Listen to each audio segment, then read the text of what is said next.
Student, आज वापस से एक नया टॉपिक लेके आई हूँ आपके लिए, वैल्यूएशन ऑफ गुडविल। तो सबसे पहले हम गुडविल का मतलब समझते हैं। गुडविल किसे कहते हैं? Goodwill is a good name और the reputation of the business which is earn by a firm through the hard work and honesty of its owners. यानी गुडविल एक दिन में नहीं कमाई जाती।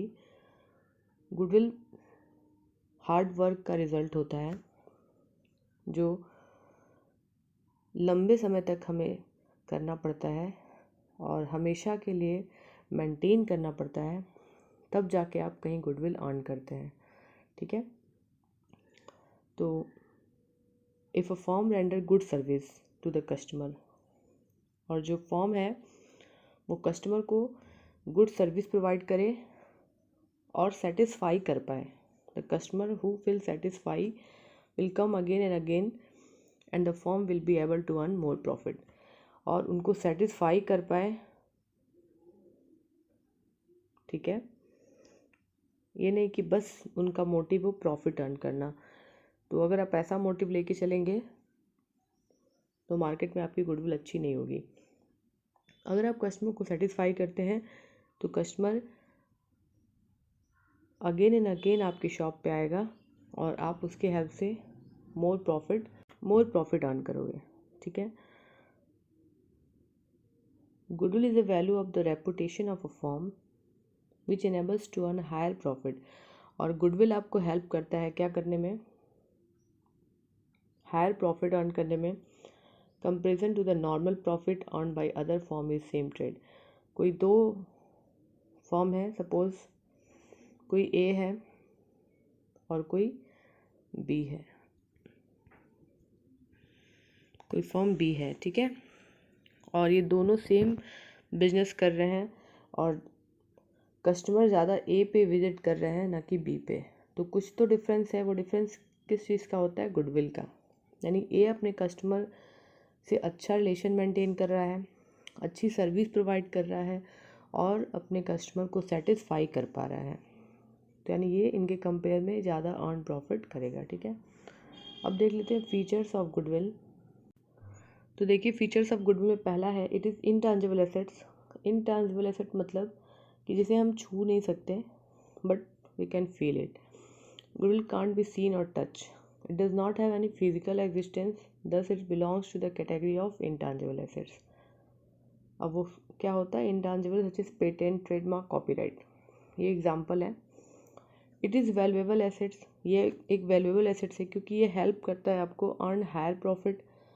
It is helpful in earning excess profit, same thing. Its value is liable to constant fluctuation. और इसकी जो वैल्यू होती है वो कांस्टेंट फ्लैक्चुएट करती रहती है, और जब भी अगर आपकी सेलिंग इंक्रीज़ होगी तो आपकी गुडविल भी इंक्रीज़ होगी। ठीक है।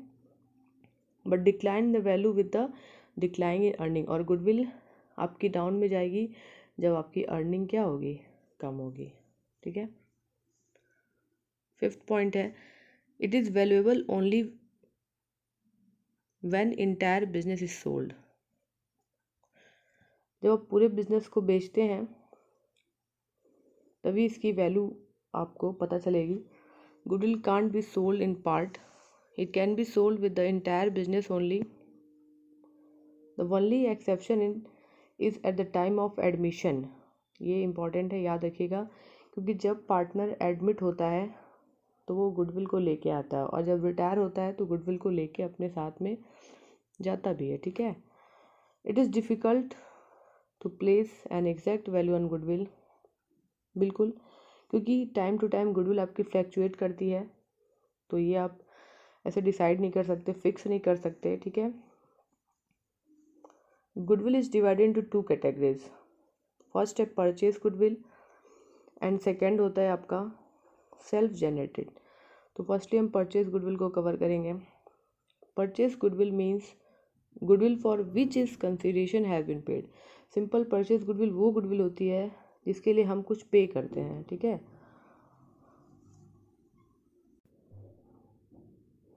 Example when business is purchase the excess of purchase consideration, और इसका एक फॉर्मूला भी होता है assets minus liabilities. Is a purchase goodwill it is separately recorded, और ये परचेज की हुई गुडविल है तो इसको सेपरेटली रिकॉर्ड करते हैं बुक्स ऑफ अकाउंट में। ये कैश में भी हो सकता है और काइंड में भी हो सकता है। कैरेक्टरिस्टिक देख लीजिए, it is arise on purchase of business और ब्रांड। ये कब अराइज, बिजनेस खरीदते हैं या किसी का ब्रांड यूज़ करते हैं, ठीक है।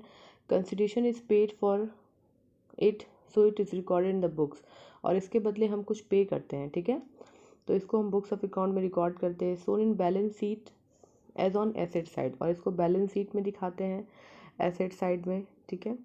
इट इज़ एमोर्टाइज, एमोर्टाइज का मतलब होता है ग्रेजुअल एंड सिस्टमेटिक रिकॉर्ड होता है ये, और ये आपका रिडक्शन होता है, ठीक है। ठीक, value is subjective judgement ascertain by agreement of seller and purchaser. It is approximate value and can't be sold separately. ये भी ऊपर वाले पॉइंट में भी डिस्कस किया, ये कभी सेपरेटली नहीं सोल्ड करते हैं in the market in parts. Exception case भी है। एक्सेप्शन क्या है, एडमिशन और रिटायरमेंट। अब सेकेंड देखते हैं, self generated goodwill. Self generated वो गुडविल होती है जो हम दिन रात मेहनत करके अर्न करते हैं। अब यहाँ देखिए, also called as inherent goodwill. Inherent goodwill मतलब इंटरनली जनरेटेड होती है, क्योंकि वो हम मेहनत करके जनरेट करते हैं। It is in internally generated, देखिए लिखा भी है यहाँ पे, goodwill which arise from a number of factors, और इसमें बहुत सारे फैक्टर्स होते हैं that are running business process due to which it is able to earn more profit in the future, और इसके बेस पे हम मोर प्रॉफिट भी अर्न करते हैं। ओके, तो सेल्फ जनरेटेड गुडविल वो होती है जो कि इंटरनली जनरेट की जाती है, और ये अपोजिट होती है परचेज गुडविल की। इसके भी कुछ फीचर्स हैं, देखिए। It is generated internally over the years, यानी बहुत टाइम लगता है इसको जनरेट करने में। It is generated internally over the years means कि ये बहुत टाइम टेकिंग है। आप रेगुलर बेसिस पे अपने फॉर्म को रन करा रहे हो, कस्टमर को अच्छी सर्विस प्रोवाइड कर रहे हो, ठीक है। ये सारी चीज़ें और बहुत सारे फैक्टर हैं। फिर देखिए, true cost can't be place on this type of goodwill, ठीक है, और इसका कोई ट्रू कॉस्ट आप डिटरमाइन नहीं कर सकते। Value depend on subjective judgement of the value, और यहाँ भी वही, और ये भी सब्जेक्टिव जजमेंट होता है। इट मीन्स कि ये एग्रीमेंट होगा जो भी सेलर हैं और परचेज़र के बीच में, और फिर जाके हम एक वैल्यू डिसाइड करते हैं।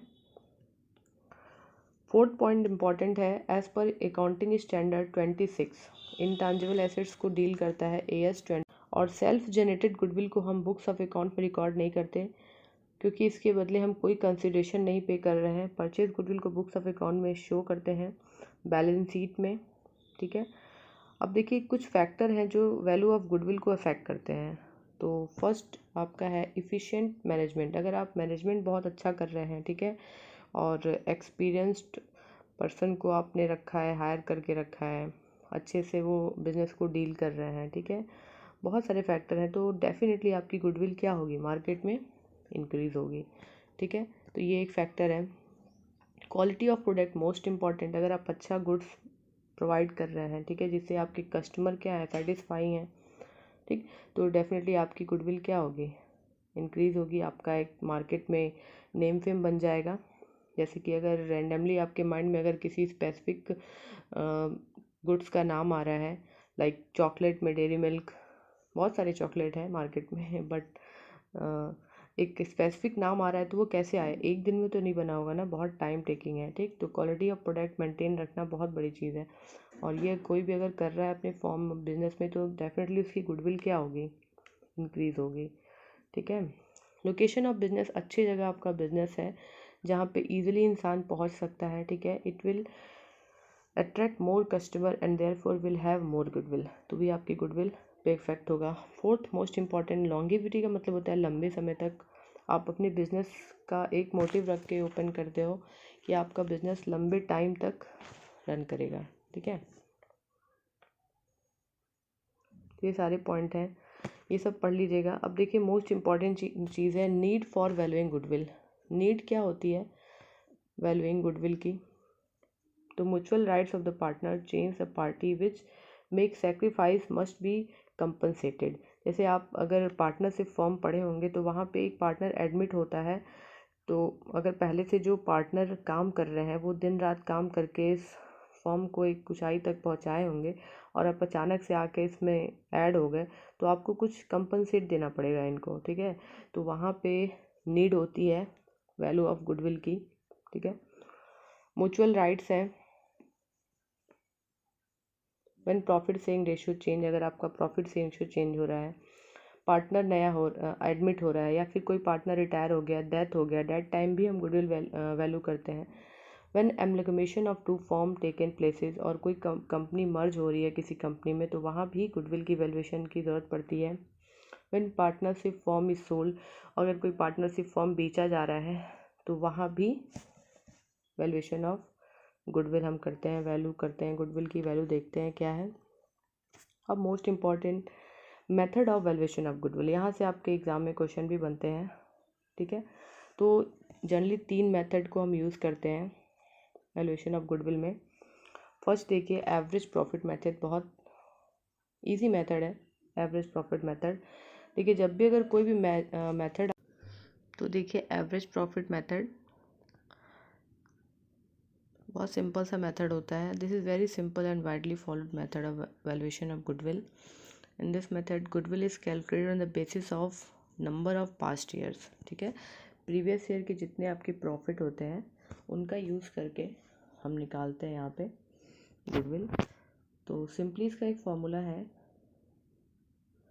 जब भी अगर एवरेज प्रॉफिट से क्वेश्चन बनता है तो फॉर्मूला आप याद रखेंगे तो ईजिली क्वेश्चन को सॉल्व कर सकते हैं। Average profit into number of year purchase. अब एवरेज प्रॉफिट कैसे निकलते हैं? टोटल प्रॉफिट को ऐड कर लेते हैं, टोटल प्रॉफिट को ऐड कर लीजिए और नंबर ऑफ़ ईयर यानी जितने साल का प्रॉफिट दिया है उससे डिवाइड कर लीजिए, तो आपका आ जाएगा एवरेज प्रॉफिट, ठीक। और कोई लॉसेस दिया हुआ है तो आप उसको माइनस भी कर सकते हैं, if any loss is given, into कर दीजिए number of year purchase. Simple सा ये फॉर्मूला है, तो देख लीजिए यहाँ नीचे दिया भी है, average profit into number of year purchase. Average profit कैसे निकालेंगे? एवरेज प्रॉफिट आपको निकालना पड़ेगा, तो कैसे निकालेंगे? टोटल प्रॉफिट ये गिवन होगा कितने साल का प्रॉफिट है अपॉन नंबर ऑफ़ ईयर्स। मान लीजिए 4 साल का प्रॉफिट है तो 4 से डिवाइड कर देंगे।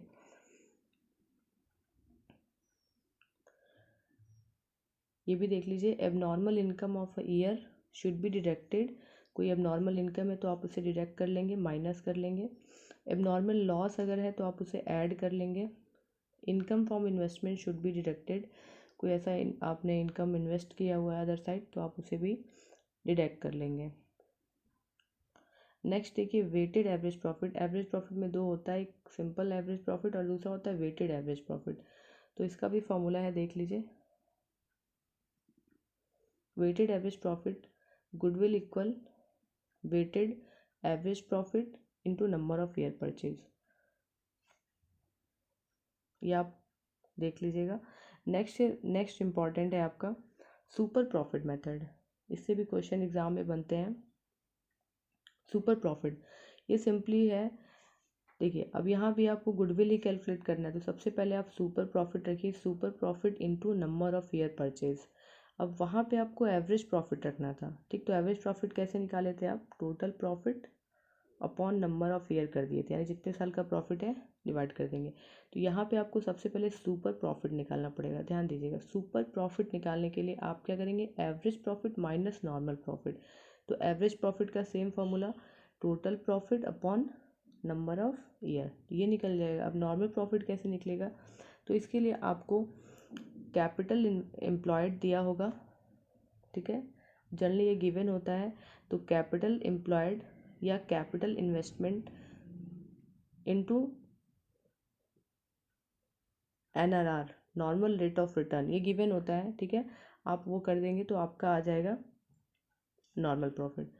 तो सुपर प्रॉफिट में लगा देंगे average profit minus normal profit. Normal profit कैसे निकलेगा? कैपिटल एम्प्लॉयड इनटू NRR, ठीक है। रेट ये दिया रहेगा लाइक 10%, 8% आपको गिवन होगा, और ये आपको गिवन होता है 10 लाख या 1 लाख जो भी है, आप सिंपली ये रख के आप निकाल सकते हैं, ठीक है। यहाँ देखिए बताया भी है, अगर कैपिटल एम्प्लॉयड क्वेश्चन में नहीं दिया है तो आप निकाल सकते हैं capital plus free reserve minus fictitious assets like debit balance of PL, तो ये आप करेंगे तो आपको आ जाएगा, ठीक है। और एक मेथड है goodwill, all assets minus goodwill, fictitious assets and non trade investment minus outsider liabilities, ये भी करेंगे तो भी आपका आ जाएगा। ये 2 मेथड कंप्लीट हो गया। फिर देखिए capitalisation method, under this method goodwill can be calculated in 2 ways, यहाँ भी आप 2 तरीके से कर सकते हैं। एवरेज प्रॉफिट मेथड यानी capitalisation of average profit method, अभी आप एवरेज प्रॉफिट पढ़े हैं, एवरेज प्रॉफिट का फॉर्मूला क्या था बताइए। देखिए simple, goodwill equal average profit into number of year purchase, तो एवरेज प्रॉफिट निकलेगा कैसे, total profit upon number of year, ये कर देंगे, ठीक। तो यहाँ देखिए कैपिटलाइजेशन जब भी बोलेगा तो सिंपली आप फॉर्मूला लिख लीजिए, देख लीजिए यहाँ पे है total assets minus outside liabilities, और गुडविल इक्वल हो जाएगा capitalisation value of average profit, ये आप निकालेंगे capitalise value of average profit minus capital employed का ऊपर फॉर्मूला आपको गिवन है। सेम ऐसे ही आप अगर बाई सुपर प्रॉफिट करेंगे तो देखिए आप ये यूज़ कर लेंगे capitalisation of super profit method, तो यहाँ पे सिंपली आप फॉर्मूला देख लीजिए क्या हो जाएगा, super profit into 100 upon NRR। Super profit का फॉर्मूला अभी मैं बताई हूँ। सुपर प्रॉफिट का फॉर्मूला क्या होता है आपका, average profit minus normal profit. Normal profit कैसे निकलता है, कैपिटलाइजेशन, कैपिटल इन्वेस्टेड कर लीजिए इनटू NRR यानी normal rate of return upon 100, ठीक, ये कर लेंगे तो आ जाएगा। और एवरेज प्रॉफिट का फॉर्मूला क्या होता है, total profit divided number of years, ये कर लेंगे, ठीक। तो ये आपका हो जाएगा। आई थिंक आपको समझ में आया होगा, और एक बार वापस से इसे आप पढ़िएगा अच्छे से खुद से, और अगर कोई डाउट होगा तो कमेंट कर सकते हैं। ओके, अगर वीडियो पसंद आए तो लाइक करिए, लाइक से एक मोटिवेशन मिलेगा, और शेयर भी करिए, और चैनल को सब्सक्राइब कर लीजिए, आगे कोई भी नेक्स्ट वीडियो अपलोड करूं तो आप तक नोटिफिकेशन जाए। Okay, thank you class.